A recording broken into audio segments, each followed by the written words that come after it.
So since napag-uusapan natin ang mga nagbabakasyon, pag-usapan natin ngayon ang tungkol sa exit re-entry visa ng Saudi Arabia. Alam mo ba na may dalawang uri ng exit re-entry visa sa Saudi Arabia?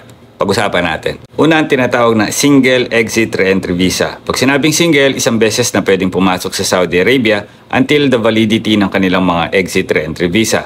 Ang pangalawa naman ay tinatawag na multiple exit re-entry visa. Ibig sabihin, pwede siyang pumasok, labas-pasok sa Saudi Arabia ng ilang beses hanggat valid ang kanyang exit re-entry visa. Pag-usapan naman natin kung magkano ang kanilang kabayaran at magkano ang mga babayaran kapag mag-e-extend ka ng mga visa na ito. Para sa mga individual na kukuha ng single exit re-entry visa, may kabayaran ito ng 200 SR para sa maximum 2 months na validity.